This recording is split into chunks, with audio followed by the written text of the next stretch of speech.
Alrighty. Peace.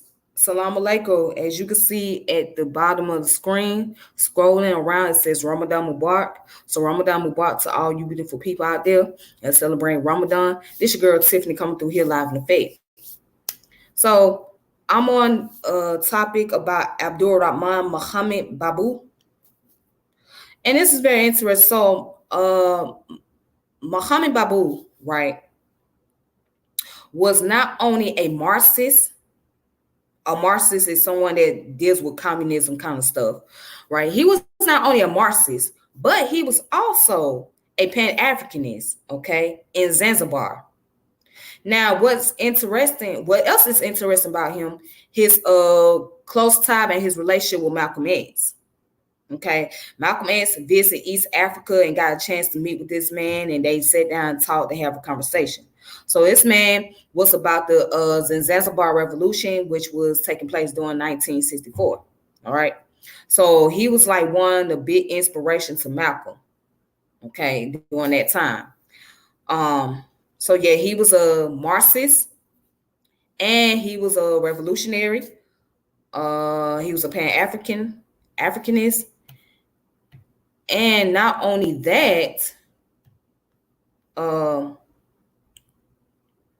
yeah, that's what he was. So yeah, he was a politician as well.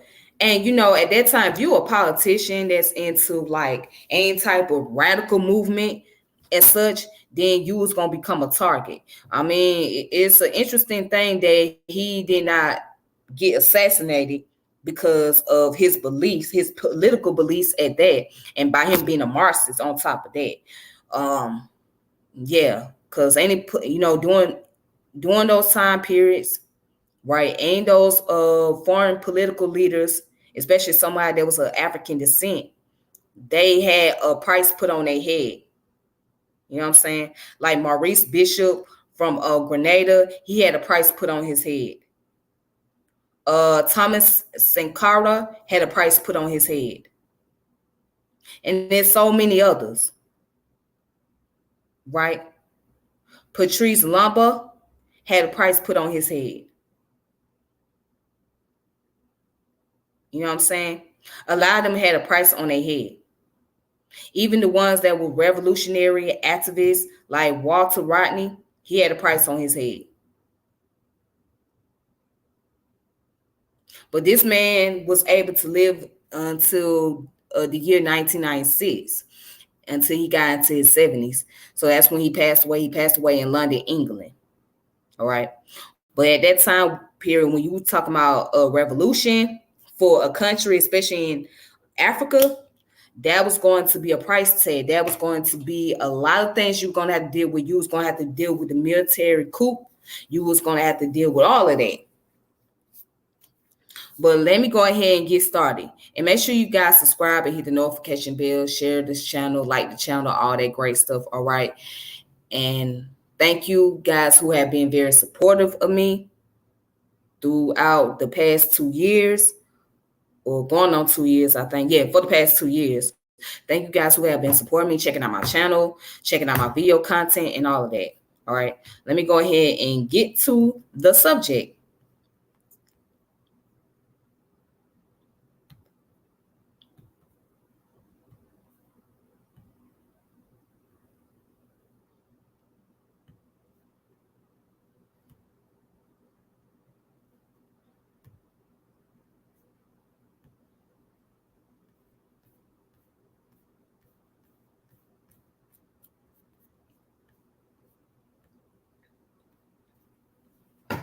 All right, so Abdulrahman Mohamed Babu. All right. Abdulrahman Mohamed Babu was born on September 22nd, 1924, and he died August the 5th, 1996. He was a Zanzibar-born Marxist and Pan-Africanist who played an important role in the 1964 Zanzibar Revolution and served as a minister under Julius Nyerere. Nyerere? Is it Nyerere? I think that's how it's pronounced, Nyerere. All right. Anyways, after the island was merged with mainland Tanganyika to form Tanzania. All right. All right, so it says,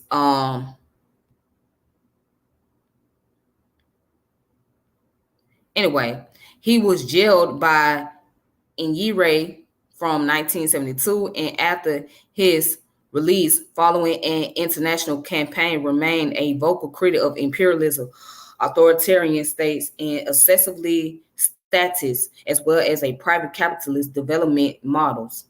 All right, so let's look at the term Marxist for a moment, okay? Let's go over here for a moment. Now, what is a Marxist? So, Marxism is a method of socioeconomic analysis that use a materialistic interpretation of historical development, better known as historical materialism, to understand class relation and social conflict, as well as a dialectical perspective to view social transformation. It originates from the works of 19th century German philosophers Karl Marx and Friedrich Engels. As Marxism has developed over the time into various branches and schools of thought, currently no single definitive Marxist theory exists. All right, some Marxist schools of thought place greater emphasis on certain aspects of classical Marxism while rejecting or modifying other aspects. Some schools have sought to combine Marxian concept and non-Marxian concept, which has then led to widely varying conclusions.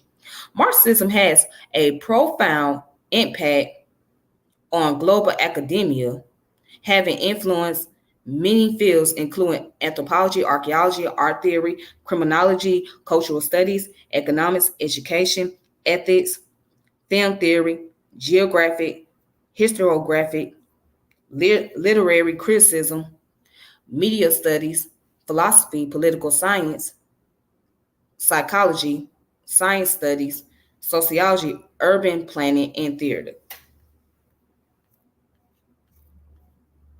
All right, so it says Marxism seeks to explain social phenomena with any given society by analyzing material condition, economic activity required to fulfill human material needs. It assumes that form of economic organization or a mode of production influences all other social phenomena, including wider social relations, political institution, legal system, cultural system, aesthetics, and ideologies. Right, so these social relations, together with economic system, form a base and superstructure as forces of production improve existing forms of organizing production, becoming obsolete and hindering further progress. Karl Marx wrote, at a certain stage of development, the material productive forces of society come into conflict with the existing relation of production, or this merely expresses the same thing in legal terms with the property relation, with the framework of which they have operated here, hitherto from forms of development of the productive forces. These relations turn into their fetters, then begins an era of social revolution. All right. So it says these inefficiencies manifest themselves as social contradiction in society, which are in turn fall out at a level of class struggle under the capitalist mode of production. These struggles materialize between the minority who owns the means of production, the bourgeoisie, and the vast majority of the population who produce goods and services, which is the proletariat. What's it? Proletariat, starting with the congestural premises with social changes occurs as a result of the struggle between different classes within society who contradicts one another. A Marxist who concludes that capitalism exploits and oppresses the proletariat. Therefore, capitalism will inevitably lead to a proletarian revolution. All right, in a socialist society, private property as a means of production will be replaced by cooperative ownership. A socialist economy would not base production on the creation of private profits, but on the criteria of satisfying human needs, that is production for use. So Friedrich Engels explained that capitalism mode of appropriation in which the product enslaves first the producer and then the appropriator is replaced by the mode of appropriation of the products that is based upon the nature of the modern means of production. Upon the one hand, direct social appropriation as means of the maintenance and extension of production. On the other, direct individual appropriation as means of sustenance and of enjoyment. All right. So it says Marxism economics and its proponent views capitalism as economically unstable and incapable of improving the living standards of the population due to its needs to compensate for falling rate of profit by cutting employees' wages and social benefits while pursuing military aggression. The socialist mode of production would succeed capitalism as humanity mode of production through revolution by workers. According to Marxian crisis theory, socialism is not an inevitably but an economic necessity. Okay, so that's a concept of Marxism, right? Now, I know there's a lot of reading right there, but to sum it up, basically Marxism is saying that, all right, the workers should have rights and they should be able not only control the means of production, but they should also be able to fight to make sure that they are catered to as a collective. So the workers should be able to have more seniority and power and say so about their pay and what type of benefits they will receive, etc. That's what Marxism was about. All right. So that's where the concept of socialism, communism, which is very similar, but there's a difference because communism is basically saying there's more so a government interference on that. It means government is taking control. So it's meeting the public needs. All right. So there's no private ownership. So whatever the government say, that's how it goes. All right. If the government is going this way, that's the direction it's going to go. But in socialism, it's kind of like a mixed economy, but again, the workers have more leverage and the union have more leverage and more rights and more say so as far as how much money they're going to be making and the benefits they're going to receive, etc. They have the right to dictate that. So a lot of people that join Marxism and communism or become a socialist, their whole thing is being able to overthrow capitalism. And the way to overthrow capitalism is bring some type of particular socialist ideology that will say that, well, we the people have rights and we're going to speak out and we're going to be able to vote on this or demand more of this and demand more of that. All right. And they're not big on private ownership because in capitalism, it's saying that individuals have private rights. Right, they have a right to own means of production. They have the right to profit off of their workers, and they can pay their workers however much they want, right, or however much they the amount they want to pay them, as long as it's not violating the minimum wage law, right? So in America, capitalists, we're not under pure capitalism per se, okay? We're under some type of structural capitalism. That's why I would call it structural capitalism, meaning that the government has implemented rules like, all right, you can pay your employees minimum wage. They have to be offered benefits, equal employment opportunities, child laboring laws, etc. I mean, so as long as those companies follow those guidelines, all right, they can still make their profit, which is why so many businesses go overseas, because they know when they go overseas, there is no child laboring law. There is no health benefit laws. There's no minimum wage laws. There's no equal employment opportunity laws going on. They can do whatever they want to because they overseas, and it's cheap labor, meaning they can pay the people, the workers, a cheap amount of money, you know what I'm saying, less amount of money, and still make more profit. All right. Versus when they here in America, they losing out on some certain profit because they gotta follow certain laws and criteria in the U.S. government. But yeah, just to explain it, that's basically what Marxism deal with, giving the people the right, the workers more right, to really be vocal against capitalism. All right. And to this day, it's still an argument and it's still a questionary as far as which one would be more of a better suit as far as economy is concerned. Would it be capitalism or socialism? And I think it's a legitimate debate. Interesting. All right, but let me go ahead and continue. So let's go down to his early years. So Abdulrahman Mohamed Babu, like I said, was born in In Zanzibar, East Africa, then a British protectorate under the nominal control of the hereditary sultan. The island's economy was centered on exploiting cloves and coconuts, and its population includes Arabs, African, and Indians. After serving the British force during the World War II in a stint as a clerk on a clove plantation, he studied in Britain from 1951, where he was drawn first to anarchist communism and then to Marxism-Leninism. Okay. All right, so anti-colonialism. Influences by the rise of anti-colonialism movements and impressed by the rising power of Union of Soviet Socialist Republics, Babu threw himself into the independence movement. He was leader of the first mass nationalist party on the island in the Zanzibar Nationalist Party.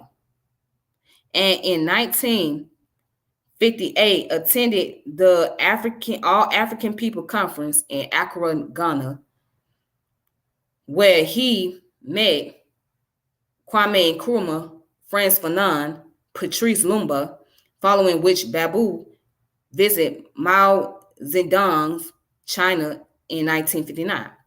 Babu had built close relations with the Chinese leadership and was viewed by the British as the best known Sinophile in the area.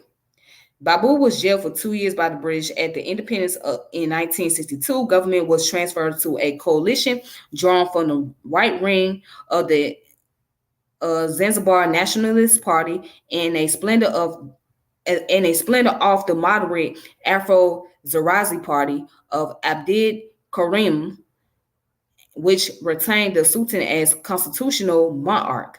The ZNP left wing, including Babu, quit to form the Revolutionary Umma Party, which built a popular base across race lines. All right. So we're going to go into all of that. All right. Now let's go down to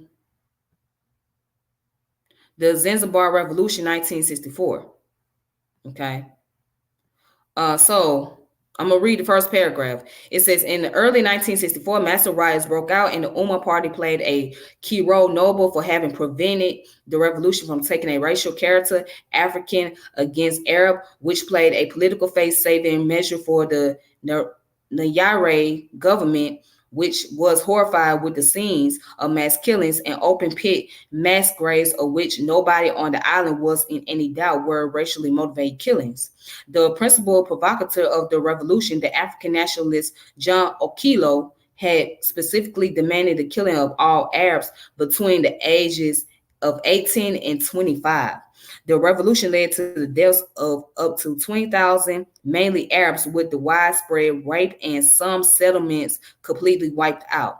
Following the state capture of Zanzibar, racially motivated violence and persecution, right, continued, forcing up to 75% of Arab, Asian, and Comoros Islanders to leave their century-old ancestral home.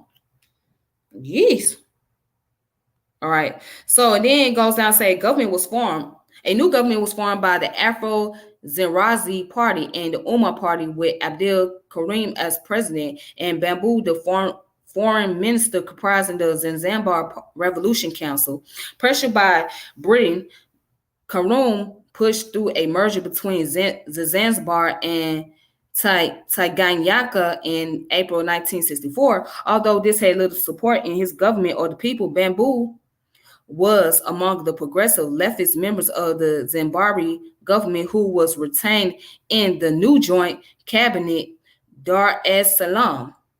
His connection to China continued, and his ideological affinity and work with the New China News Agency made him a good channel of communication with Beijing.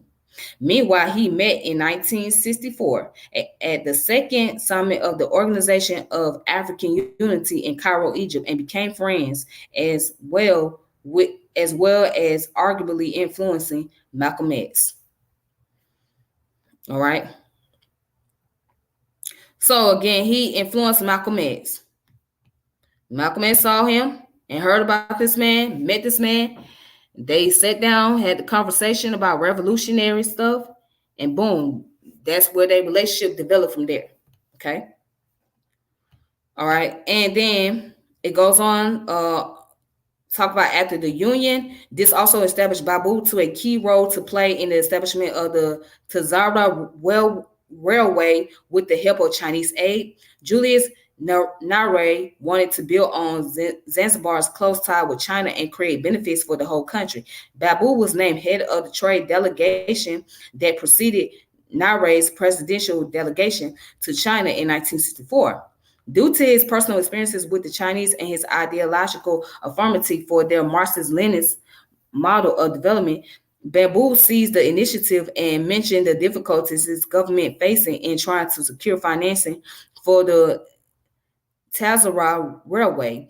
On July the 1st, 1965, the Chinese government made a firm offer a tide aid to the governments of Tanzania and Zambia worth $75 million and $150 million to enable them to build the railway line. Okay, so, and this is what people don't understand.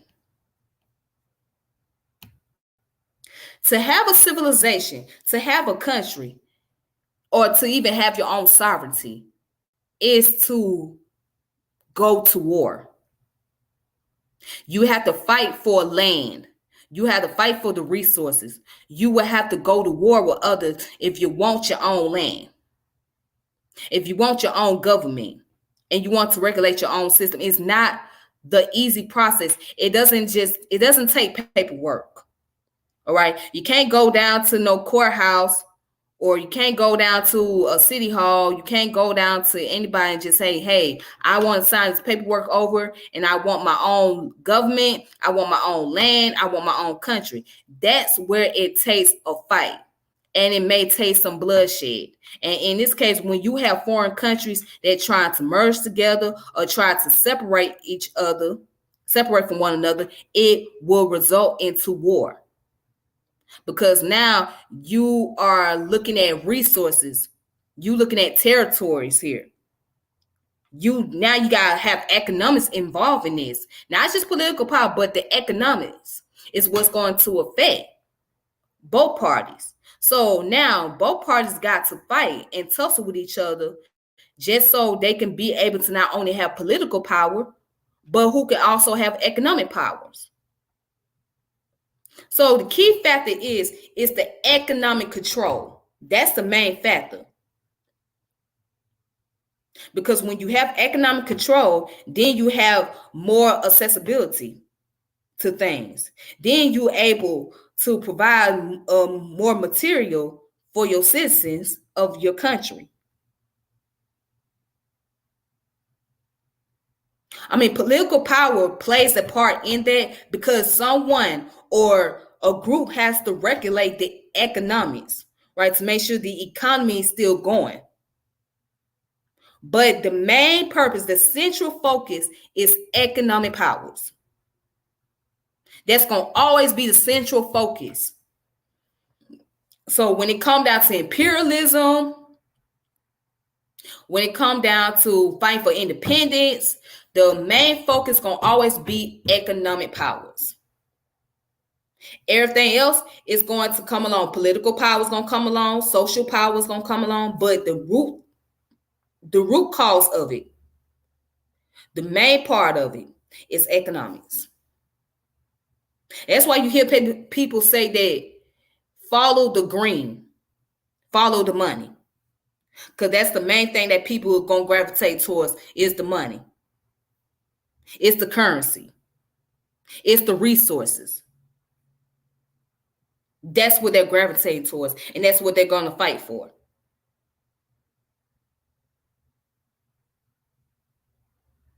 All right.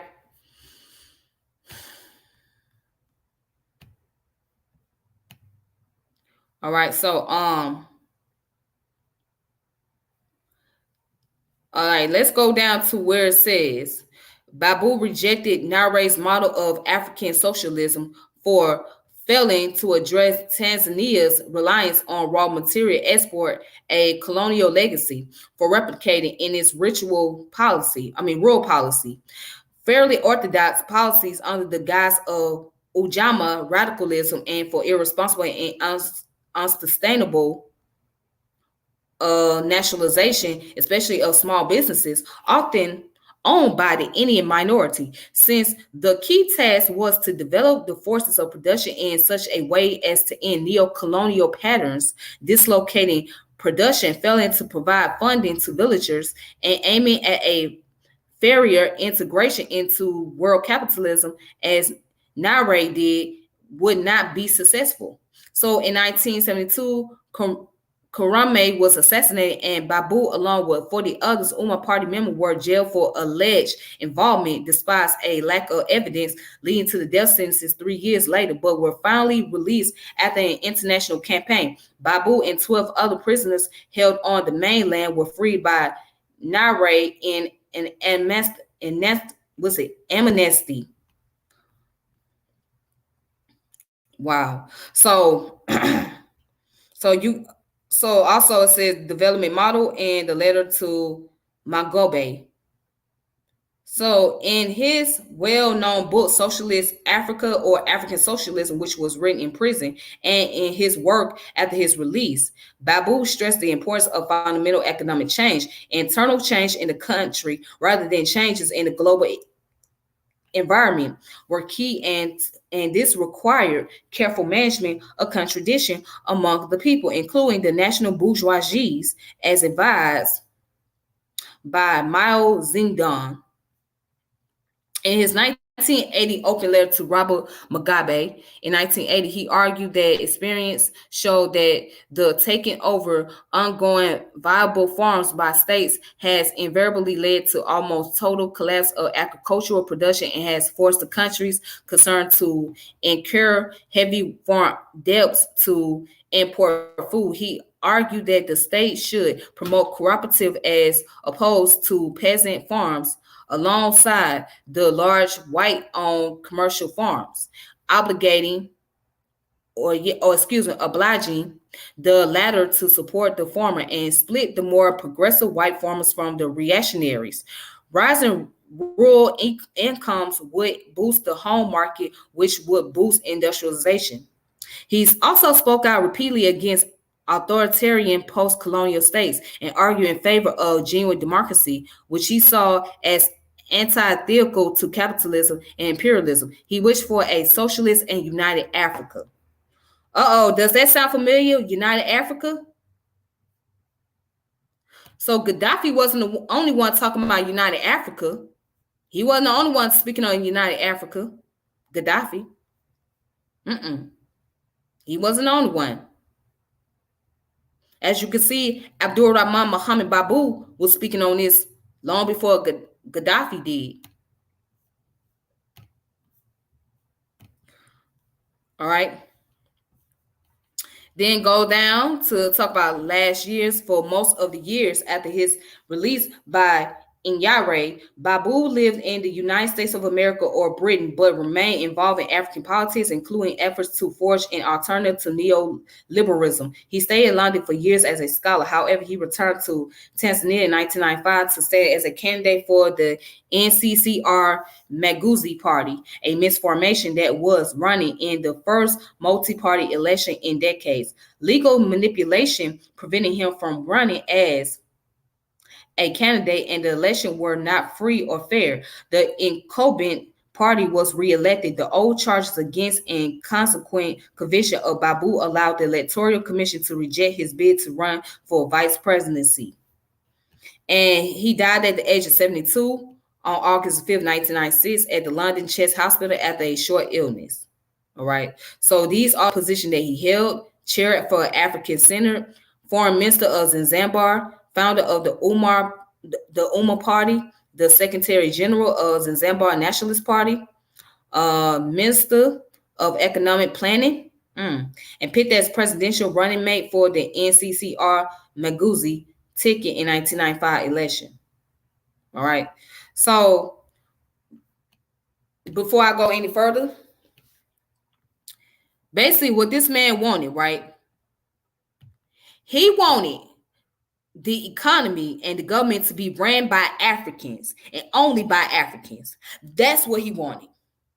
To be ran by Africans and only by Africans. Basically, his thing is get these foreigners up out of here. Get these foreigners up out of here. They got to go, man. They stealing our resources. They taking over what we got. What do we got for ourselves? These folks got to go. These Arabs got to go. These white folks got to go. They got to go. The people that are native, that are not indigenous to this land, they got to go. That's basically what he was saying. They need to go. We as African needs to run our government, our system. Okay, we need to control our own resources. We need to control our own economy, our own political system. We need to have our own cultural ideology. We need that. We don't need these colonists or colonialists come into our land and control and dictate what we do and keep profiting off of us. So that was his thing. His thing is we need to get these foreigners up out of here. And as you can see, that is with a lot of revolutionary radical Africans today. Okay. When they feel that way about the Chinese folks coming over there to certain parts of Africa and taking over the resources, they're like, we want these folks up out of here, man. They need to get the hell on. All right. They've been stealing our shit. First, it's the Europeans taking our shit. Now the Chinese want to come and take our shit. They need to find somewhere else to go.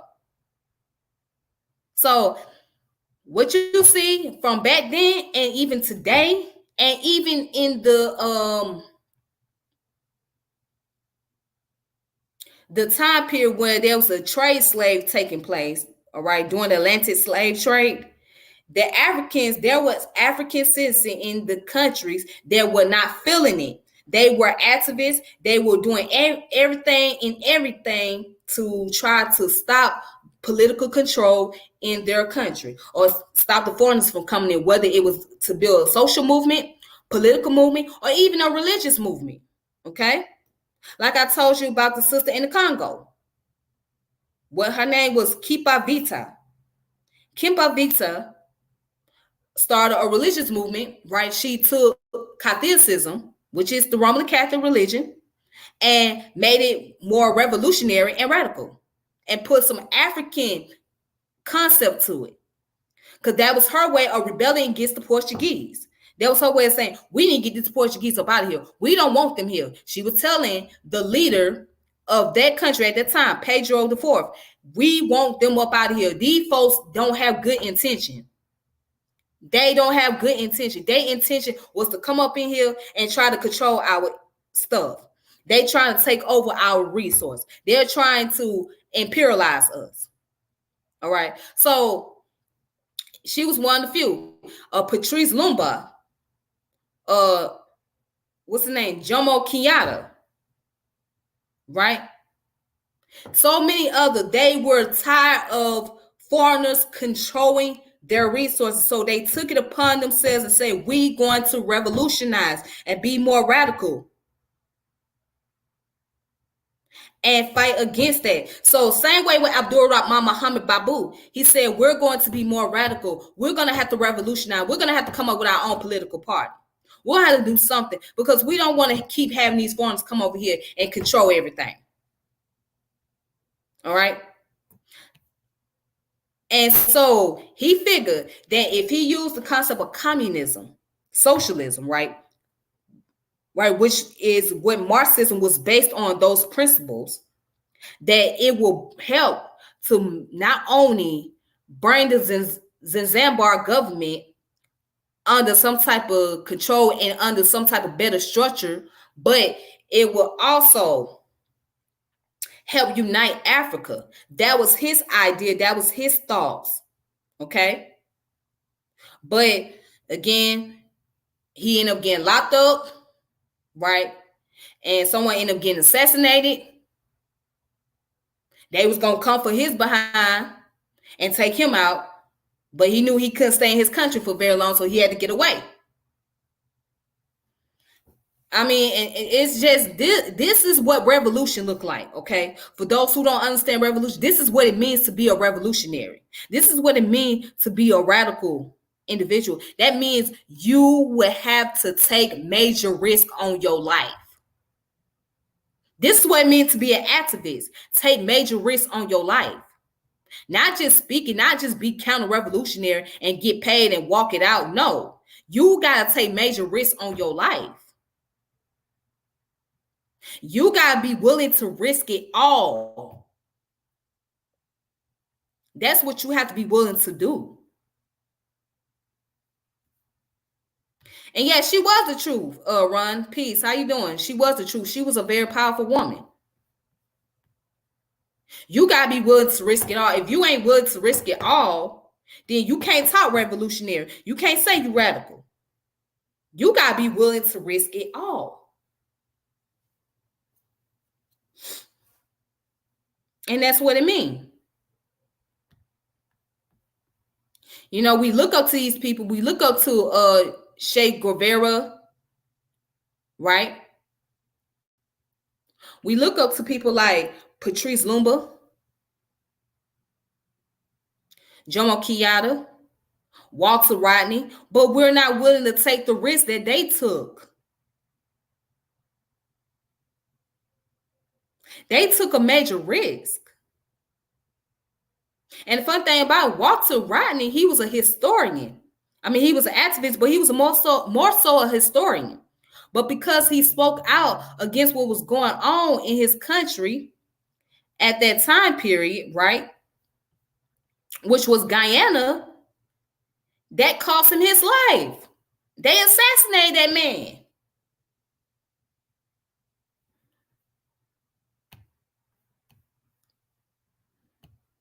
But let's go ahead and continue. That's it. That's all I got for that information. All right, so I'm gonna go over some reading materials for you guys. And if y'all want to check it out for yourself, you can do that. I'll make sure I put in my description link so y'all can just go ahead and look at my description link and type it up for yourself. All right. So right here. Okay, this is a source I got from jpanafrican.org. jpanafrican.org. And this here is Abdulrahman Mohamed Babu, Politician, Scholars, and Revolutionary by Amrit Wilson, visiting research fellow, University of Huddersfield, UK. Okay. All right. So basically it goes more in depth about his biography.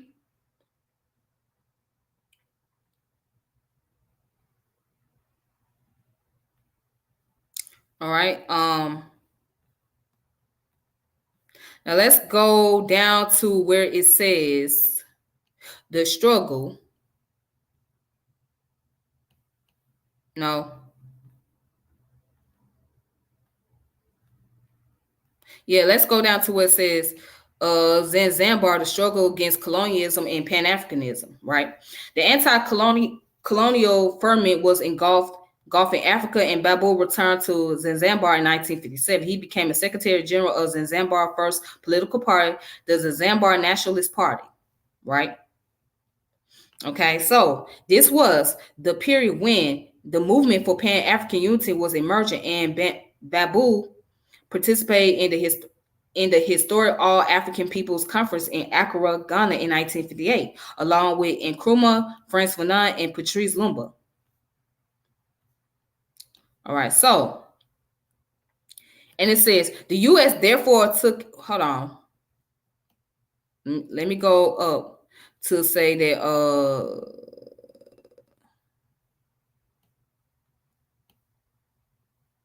okay, so it says his comrades went traveling through the Congo on the way to the conference and took with them to Accra. Years later, describing that meeting in and out of the way nightclub in the African quarter of Leopoldville, now Kinshasa, Babu analyzed the international relation of time and the reasons behind the targeting and assassination of Lumumba. At the time of Lumumba's advent to power, the world was witnessing a most dangerous period of East-West global confrontation. The U.S. was just emerging from the anti-communism hysteria of McCarthyism. The Cold War was waging and U.S. power was being challenged internationally. The Soviet Union had just made unprecedented diplomatic and psychological gains with her dramatic advance in space technology. In Asia, colonialism and imperialism were being challenged by China and Vietnam, both of whom were identified with the Soviet Union. And in Algeria, the Revolutionary War was teaching Africa that French colonialism was only a paper tiger. At the same time, the U.S. was being challenged by her own allies in Europe as de Gaulle of France, and was warning the whole of Europe against the emerging menace of U.S. colonization of Europe. So the U.S. therefore took it upon herself to fight on all fronts against the Soviet encroachment against European and especially de Gaulle meddling, and against the emerging African nationalism, which took the form of anti-imperialism. Although Lumumba symbolized and stood for the latter, he was deliberately identified with advancing Soviet encroachment in order to find a pretext for his immediate liquidation. The European propped up Mose Chombe to advance their interests in Congo. The U.S. had to make do with Kasavubu while grooming a more ruthless surrogate to take over the country their behalf. It was in this atmosphere that Lumumba was sacrificed by fellow Africans to advance the contending interests of foreign powers. All right. Then it says the years after PAFMECA conference, Babu visited revolutionary China. He was in fact the first liberation fighter from East and Central Africa to do so. He saw China's socialist revolution as an extension of his own national liberation struggle. And then goes on to say, back in Zanzibar, Babu, with his characteristic humor and optimism, dynamism, and clarity of thought, had emerged as one of the most popular leaders of the anti-colonial movement. The British, as disclassified documents show, increasingly began to see him as a threat to their plan of post-independence neo-colonial domination as a source of Chinese influence in the region. And with the collaboration of reactionary elements within the ZNP itself, he was imprisoned for 2 years on charges of sedition.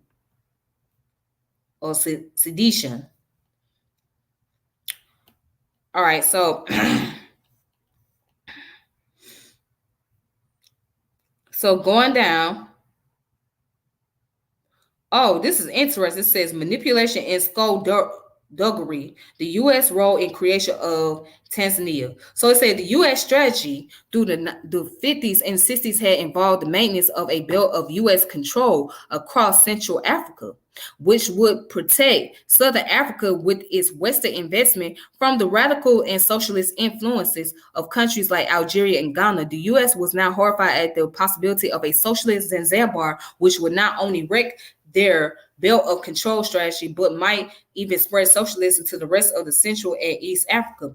Within 3 days of the revolution, State Department was already working at fever pitch. Not only was the CIA put on emergency alert, but sources and resources available to the U.S. in Tanganyika, Kenya, and Uganda were sought out and pulled into action into a more systematic crusade against the specter of communism.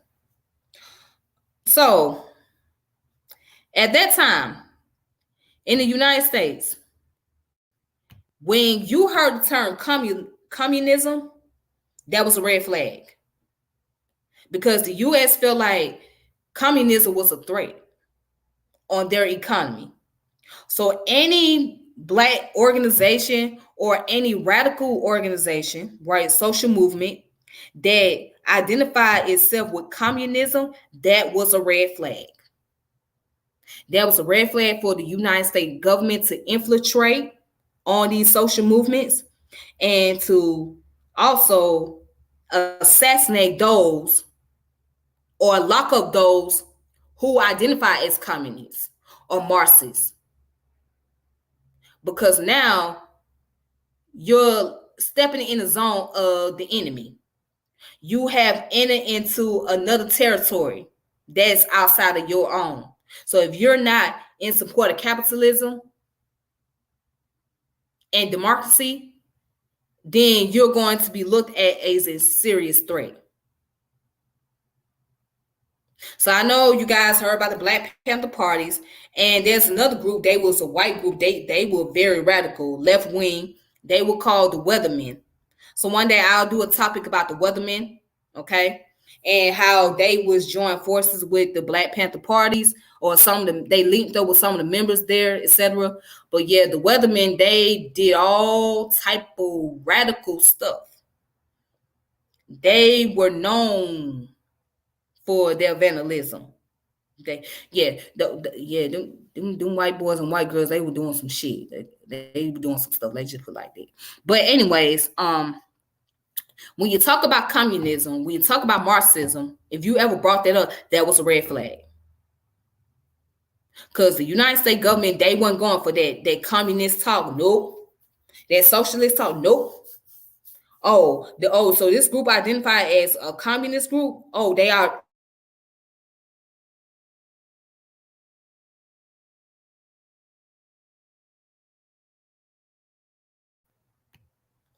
We're going to watch their every move. We're going to see what's the next step for them. All right. So, let's go down to where it says policies of African socialism. So the months and years which followed the Union were a time of chaos and violence in Zanzibar. The CIA continued to keep a close eye on the region. In May of 1965, they noted that in Zanzibar, the Union was still far from popular. Karume gave little thought to the consequences of such a union and of ratification of the Union agreement, even though only 1/3 of the island's Revolutionary Council voted in favor, and despite strong opposition from radical labor and youth elements. It says, in fact, the Union brought untold suffering to the people of Zanzibar and continued to do so. It was carried out in secret, as it were, without popular constitution or consultation, as Babu was to write. The aim of the revolutionary government of Zanzibar and those of the Tanganyikan African National Union government on the mainland were not identical. The aims of the former were necessitated by the revolution itself, which led inevitably to a decisive break with colonialism and imperialism. The TANU government was still encumbered by the trapping of the Uhuru government, carefully groomed by the colonialists and the World Bank. It was firmly set on the road to neo-colonialism and made no attempt to assert its independence. In other words, trying to unite the two countries was like trying to mix oil and water. So, try to unite Zanzibar and what is now known as Tanzania. Trying to unite them together was going to be the major conflict, because one country did not identify with another country's ideology, and that was going to be conflicting. All right. But here's the thing. Even some of those African leaders, even those today, they still have that colonial mindset. Their mindset is not on revolutionizing their people or helping their economy to grow and be able to build their government. They have that colonial way of thinking because they're thinking from a level of capitalizing. They're thinking a level of whatever they can get. So if a foreigner comes in and regulate and dictates what's going on, all they care about is the money. So as long as that money and resources coming in, it doesn't matter to them. And that could be dangerous. That is very dangerous.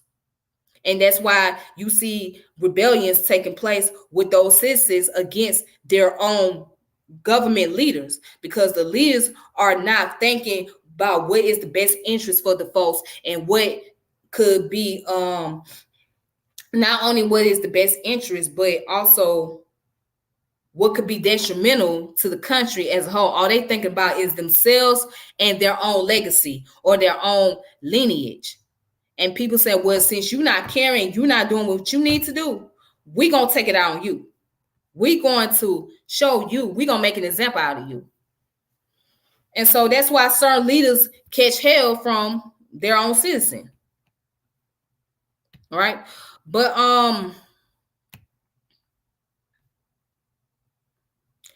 yeah, let me go ahead and show you guys some books, because I ain't gonna be on here for very long. All right.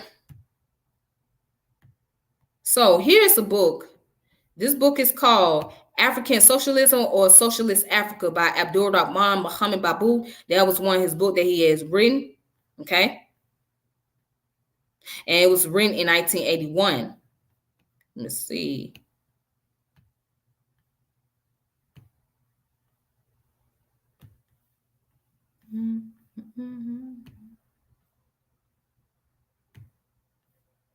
All right, contents.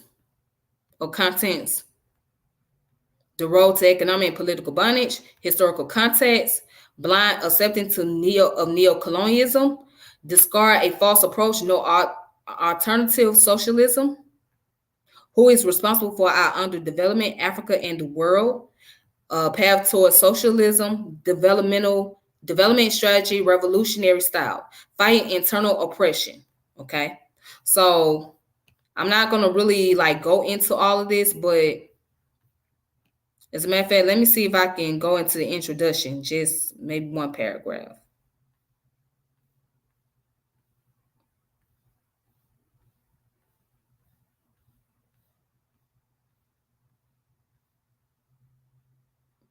All right, so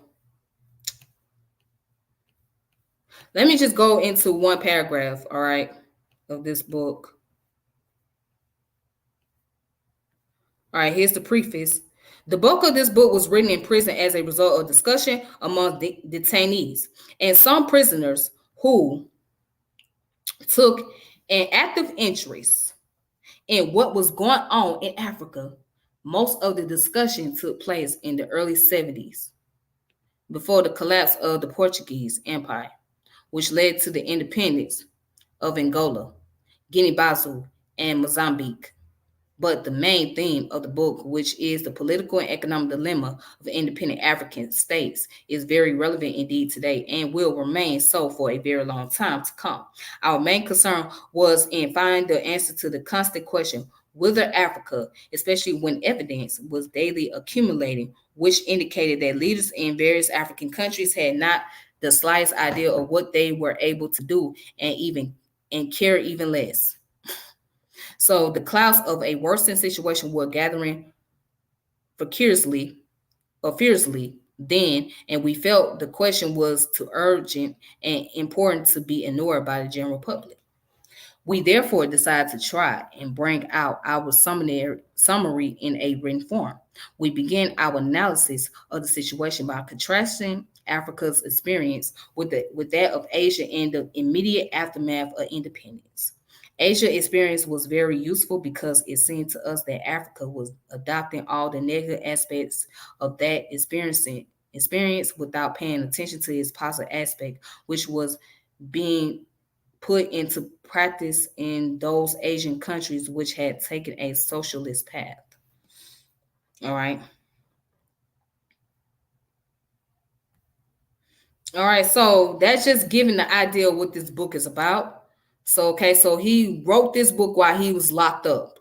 All right, so he was writing, what is it, African socialism or is it Socialist Africa? Which one is it? Are you really about socialism, or are you on something else? That was his question.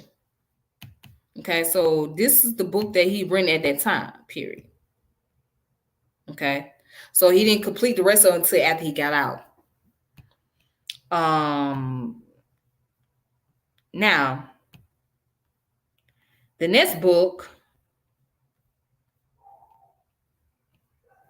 is called Babu, The Future That Works. The Selecting Writing of A.M. Babu, okay, which was edited by Salma Babu and Amrit Wilson. Okay. Now let's go down to economic policies and development. Okay.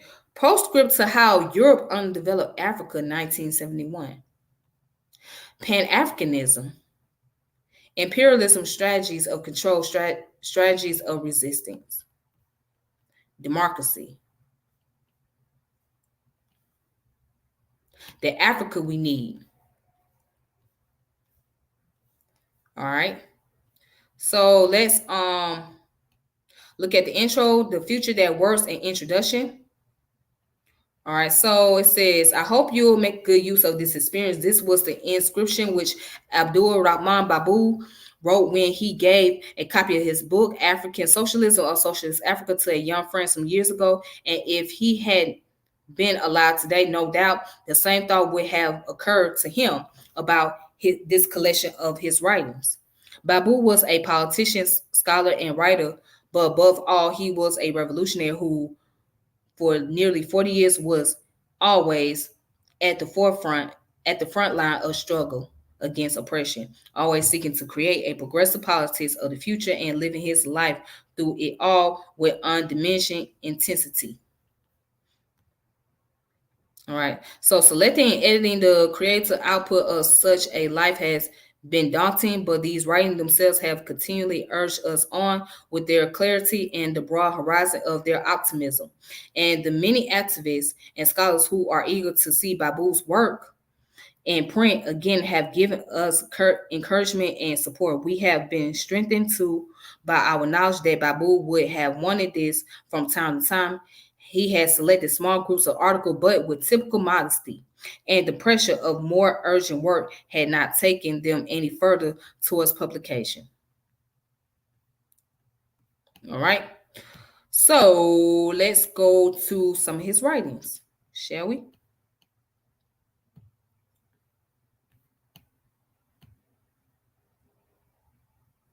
Okay.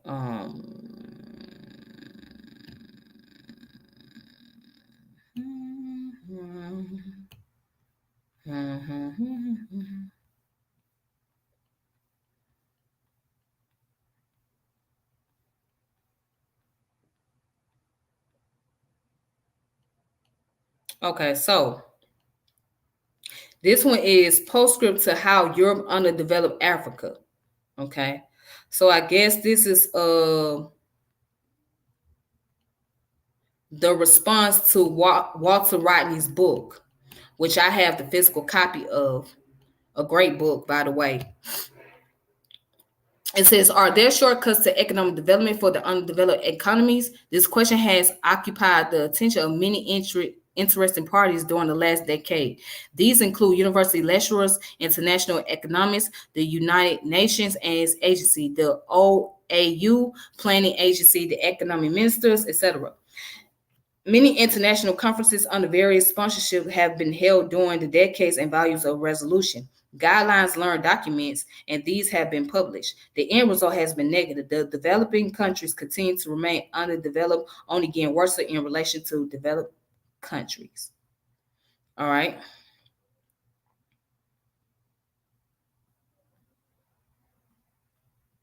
So it goes on to say, Walter Rodney, in this very instructive book, provides refreshing openings for discussion, which may well lead to finding the right solution. He is raising the most basic and fundamental questions regarding the nature of undevelopment and economic backwardness. Unlike many works of this nature, which to all intents and purpose have approached the problem with a sort of metaphysical outlook, garbage, it is true in scientific terminology. Dr. Rodney follows the method of historical materialism, which in effect says to know the present, we must look into the past, and to know the future, we must look into the past and the present. This is a scientific approach. We can at least be sure that the conclusion will not be marred by subjective distortion. All right.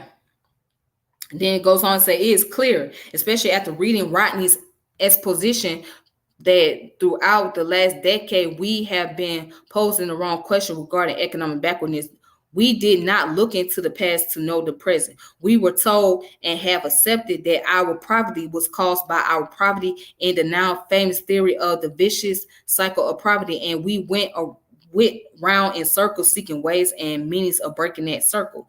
Had we asked the fundamental question which Dr. Rodney raises in this work, we would not have been exposed to our economies to the ruthless plunder brought about by foreign investments, which the exponents of the vicious circle theory urge us to do.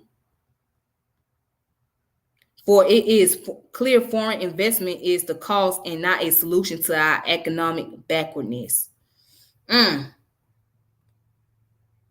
Wow. And the reality hits you every time.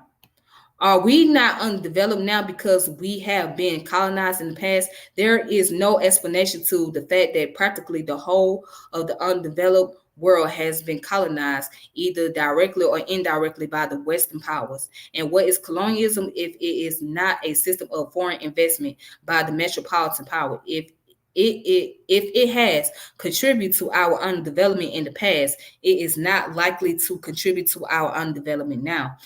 Even if the political reins are in our heads, put in this way, the question of undevelopment is immediately rendered more intelligible even to the uninitiated. And this is how Dr. Rodney is directing us to pose our question. Wow. And then it goes on to say, the inevitable conclusion is that foreign investment not only helps to undermine our economics by extracting enormous profit, etc., but it does more serious damage to the economies by distorting them into lopsidedness. And if the process is not arrested in time, the distortion could be permanent. As long as we continue, as we have done for centuries, to produce for the so-called world market, which was founded on the hard rock of slavery and colonialism, our economies will remain colonial. Any development will be entirely incidental, leaving the vast majority of the population wholly uninvolved in the economic activity. The more we invest in export branches in order to capture the world market, the more we divert away from investing for people's development, and consequently, the least effective our development effort. And since this type of investment does not contribute much towards the development of a material and technical base, internally our economies are rendered always responsive only to what the Western world is prepared to buy and sell, and hardly responsive to our internal development and needs. That is why, although most of our development plans make elaborated resources allocation for rural projects, invariably most of these resources find their way back to the urban projects and consequently accentuate the urban rural disparities, slum unemployment, social maladjustment, and finally political instability are our most outstanding characteristics. All right, so in the first chapter, he give a critical review or overview of Walter Rodney's book, How Europe Undeveloped Africa, right? And he carefully, he just took notice of the fact that Dr. Rodney asked an intellectual question regarding to the undevelopment, how Europe underdeveloped Africa, and he finally found the answer: foreign investment. That's how. Foreign investment, meaning you invest in the country, but you profiting off that country, and that country is not receiving enough capital, you know what I'm saying, or enough income. And if it do, then the person that's in leadership or in that political power, if they made a good deal with these foreigners, they're going to profit some of that money, while the rest of the people are still at an economic struggle. So, Mohamed Babu found his answer. How did Europe underdevelop Africa? Foreign investment. That's how. World marketing. That's how. And let me just go back and let me all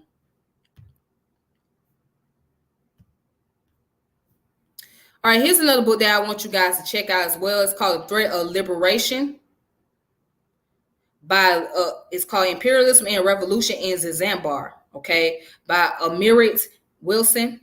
All right, that's another book that I want you guys to check out. But I want to say this, okay, before I close it out. All right, so I'm gonna make sure I put all that stuff in my description link and all that good stuff so you guys can look it up and things like that. If it's mighty funny, because when I hear those who I like to call the neo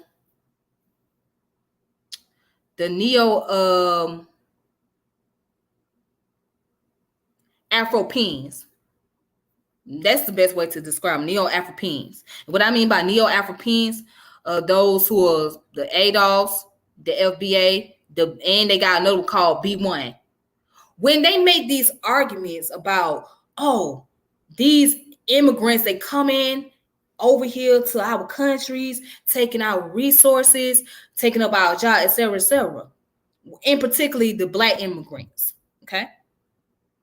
Do you ever sit back and think about, well, if you're going to make that argument about Black immigrants taking over, do you ever think about how your government is going over to where the countries of where these Black immigrants coming from and taking over their resources through foreign investment and world marketing? Does that ever occur to you?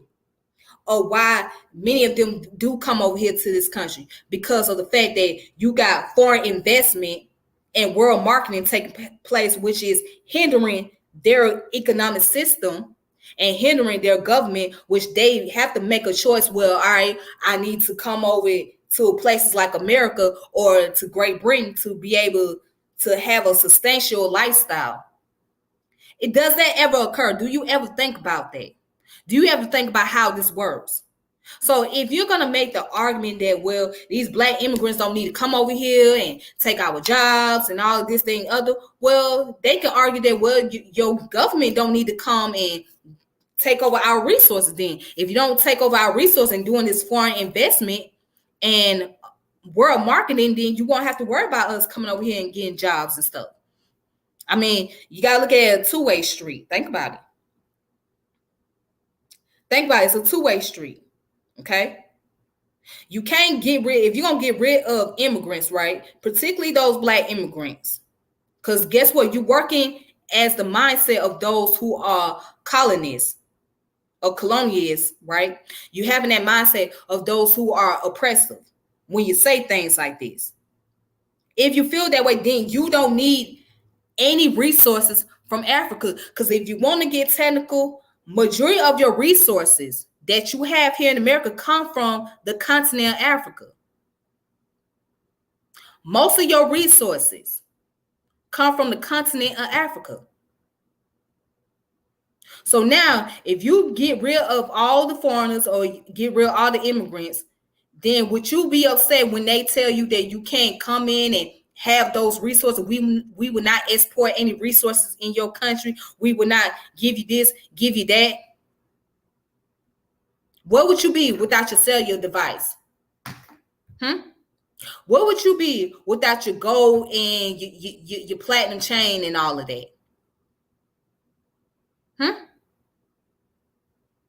Where would you be without your electronics? So if you're trying to get rid of the immigrants, then you might as well tell the United States to remove itself out of those foreign countries so they won't get no exported resources, so they won't do any type of foreign investment and do this world marketing. But y'all don't seem to think like that. Y'all seem to think a narrow mindset. And you mainly do it against other Black immigrants. It's like you take away whether it's Black people that's born in America or immigrants, we still got this dichotomy mindset. We got this crab in the barrel mindset that's going on.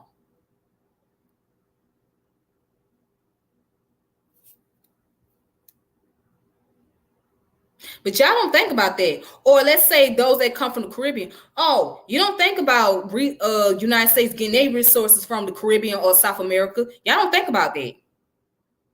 You're not thinking, well, you know what, maybe because the economy is hindered by the foreign exchange or foreign investment, that a lot of them coming over here to be able to have some type of lifestyle, be able to live, to be able to profit, because they can't get that in their own country because of foreign investment.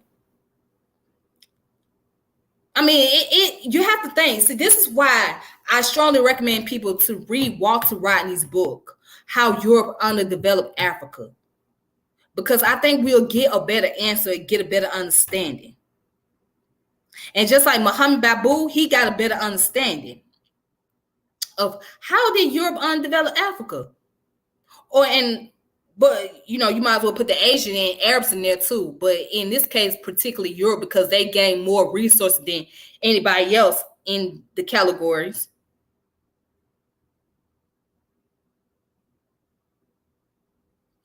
So foreign investment and world marketing is what causes a country to be undeveloped. I'm going to say that again. Foreign investment, world marketing is what will cause a country to become underdeveloped. Period. So in other words, when you got greedy folks putting their hands into everything, trying to grab the resources because they see money, dollar signs, then there's not enough left for those that's in that country. So that country is going to struggle to develop itself. All right.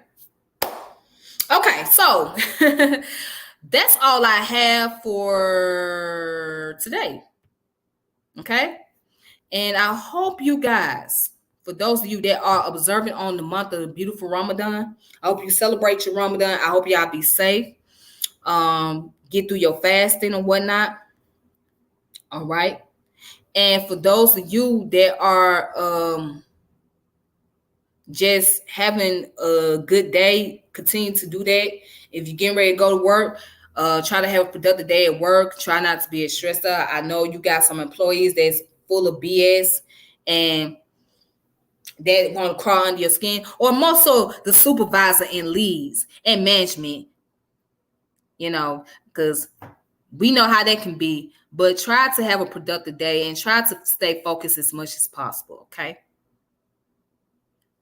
You know what I'm saying? Try to stay focused as much as possible. Other than that, thank you guys. Make sure you subscribe and hit the notification bell. Check out the channel. Check out the videos. Now, you ain't got to watch everything, okay? You ain't got to watch this video all the way through. And that's cool. But I would suggest for you to do so if you just coming in and want to know what the video is about. But you ain't got to watch it all the way through. Just take what you can. Or you can take it with a grain of salt if you want to. Take what you can and just keep it moving. All right, that's all I gotta say. Just take what you can, keep it moving. And that's fine with me. That's A-okay.